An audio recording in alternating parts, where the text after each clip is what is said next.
একটা সময় খুব চেষ্টা করতাম নিজের নাম বাঁচানোর লেগা। সব সময় খেয়াল রাখতাম কেউ যাতে আমার নামে কিছু না খারাপ কইতো না পারে। সবার সব কথা শুনতাম, যে যা কইতো তাই করতাম। সবার কাছে সোকল্ড ভালো হয়ে থাকতাম। বড্ড বোকা ছিলাম তখন। সবাই নিজের প্রয়োজনে স্বার্থের কাজে লাগাইতো, এটা বুঝতামই না।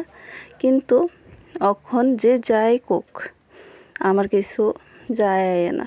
যে আমার মানসিক শান্তির কারণ হইব সে আমার আপনজন, বাকি আর কাউকেই লাগতো না, আমার কাউকেই চাই না।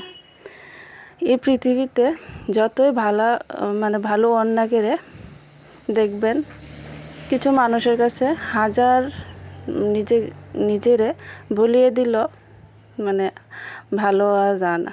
কিছু মানুষ এরকমই। তো বন্ধুরা, বড়োদেরকে প্রণাম জানিয়ে আর ছোটোদেরকে ভালোবাসা দিয়ে আজকে ব্লগটা শুরু করলাম। দেখো, আশা করি ভালো লাগবো। আর একটু পাশে থেকো, লাইক শেয়ার কমেন্টস আর সাবস্ক্রাইব করে এসে পাশে থেকো একটু। তো দেখো, বিকাল থেকে স্টার্ট করলাম আজকের ব্লগটা। শ্রদ্ধা ফ্যামিলি ব্লগে তোমাদের সবাইকে স্বাগত। তো দেখো কন্টিনিউ ব্লগটা, আশা করি খুবই ভালো লাগবো। এই যে দেখো, ঘুরতে বললাম, ঘুরতে না সরি, এদিকে একটু ঘরে সবজি টবজিও লাগবো, আমারও একটু কাজ আছিল। তো এদিকে আইলাম। তো রেল স্টেশনের এদিকে এসে একটু ঘুরে যাইতেছি আর কি। তনও কিন্তু লগে আইসা না, তনর আজকে বিকালবেলায় প্রাইভেট আসছিল। সকালবেলা যেহেতু বৃষ্টি আসলো, তার লেগা বৃষ্টির কারণে মাস্টার আইছিল না, তার লেগা বিকালে আইসে আর কি। তো তনরে আনছি না, আমরা দুজনই আইলাম। তো দুজনেরই দরকার আছিল। তো দেখো, এই যে ট্রেন আইলো। এটা হচ্ছে সাবরুম থেকে আইসে আগরতলা যাইব আর কি। এই ট্রেনটা ওই রেল লাইনটা দিয়ে এসে আইসে। আর এই রেল লাইনটা দিয়ে এসে আইব হইছে আগরতলার থেকে সাবরুম যাওয়ার একটা ট্রেন। তো এই ট্রেনটা কিন্তু অনেকক্ষণ অপেক্ষা করছে ওই ট্রেনটা আওয়ানোর লেগা। ওই যে আইতাছে, দেখতে পাইতেছে আলোটা। তো এটা আওয়ার পরে কিন্তু ওইটা যাইব।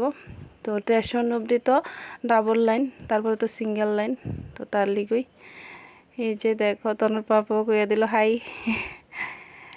এই যে আয় পড়তেছে আরেকটা ট্রেন। তো একটু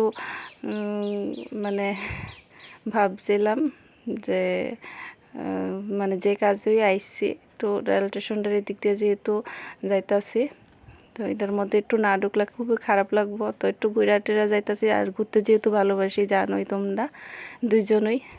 আমি শুধু ভালোবাসি এমন না, তনর বাবা বাড়িতে থাকলে কিন্তু আমরা দুজনেরই নিয়ে যা। তনরা আমারে বাড়িতে থাকলে কিন্তু পকেটে টাকা থাকুক আর না থাকুক, এই জিনিসটা খুবই ভালো পা। আর এই জিনিসটা আমি খুবই লাকি, জানি না ভবিষ্যতে কী হইব না হইব। তো ঘুরতে লইয়া যা হাজার কাজের মধ্যেও।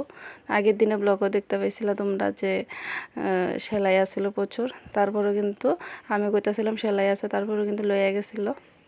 তো দেখো, ট্রেনটিও গেছে গা। তারপরে একটু ঘোরাঘুরা করে সেরে ওইদিকে তারপরে কিন্তু আমরা আবার যাইতেছি গা রনয়া। এই যে, আর এই জলাশয়টি দেখতে খুবই ভালো লাগে। বর্ষার দিনে পুরো সাগরের মতো দেখা যায়। এই পারে তো ওই পার দেখা যায় না, এরকম আর কি। আর ওই যে দেখো, মাতা ত্রিপুরেশ্বরী মন্দির। আর উদয়পুর রেল স্টেশনের দিকে আইলে কিন্তু এই বাজারটার মধ্যে মাতার বাড়ি বাজারটা খুবই বড় বাজার, সব কিছুই পাওয়া যায়। তো এদিকে থেকে কিছু সবজি টবজি লইলাম, তারপরে বাড়ির থেকে রওনা। এই যে আয়া পড়লাম বাড়ির। আয়া সেরা টিফিন খেয়ে লইতেছি। তো টিফিন আনছিলাম, তখন যেহেতু গেছে না, তো টিফিন কিন্তু আমরা ওইদিকে দাঁড়াইয়া খাইছি না, লয়ে বসছি আর কি বাড়ির। তারপরে দেখো, টিফিন খেয়ে লেতেছি সবাই মিলে খাওয়ার আনন্দ একটু হয়েছে আলাদা। তো তখন থামিরে কিন্তু চা টিফিন করে দিয়ে লাইছি। তা আমি কিন্তু চপের লগে একটু মুড়ি দিয়ে খাইতেছি। আর বাইরে কিন্তু ঝিরিঝিরি বৃষ্টি, আর বৃষ্টির মধ্যে চপ আর মুড়ি খাইতে আলাদাই মজা। আর আমি কিন্তু চপ দিয়ে মুড়ি দিয়ে ভাল লাগে আমার থেকে। তারপরে মাছ আনছিলাম, গুঁড়া মাছ। তো গুঁড়া মাছ রান্না করছি। তা আওয়ার সময় আমরা এদিকের যে চমনিটা, ওই দিকের একটা দাদা কইতেছিল মাংসর দোকানের যে দেশি মোরগ আছে, একটু লইয়া তো টাকা আসলো না, কইতেছে লইয়া যাও, পরে নেলে দিও। তারপরে আমার থেকে দিয়ে সেটা মাংস আনছিলাম, 500 হইব। তো মাংস আর গুঁড়া মাছের তরকারিটা রান্না করছি রাত্রেবেলা। এই যে দেখো কালারটা খুবই সুন্দর আইছে, আর খাইতেও কিন্তু টেস্ট হয়েছে। দেশি মোরগ আর গুঁড়া মাছ তরকারি, আর দুপুরবেলা ভাজি আছে, বাঁশকুড়ুলের গুদক আছে, এটি তো দেখাইছি না। তো এই যে দেখো তনও কিন্তু ভাত দেওয়ার লেগে পিড়ি টিড়ি সব দিয়া লাইতেছে, মানে ক্যামেরাটা ঘুরালে কিন্তু মুখটা ঘুরে আনে আর কি। তো এ পর্যন্ত আমার ব্লগটা বন্ধুরা দেখো, আশা করি ভালো লাগবো। নতুন একটা সকালে নতুন একটা দিনে আবার আমো তোমরা সামনে। টাটা।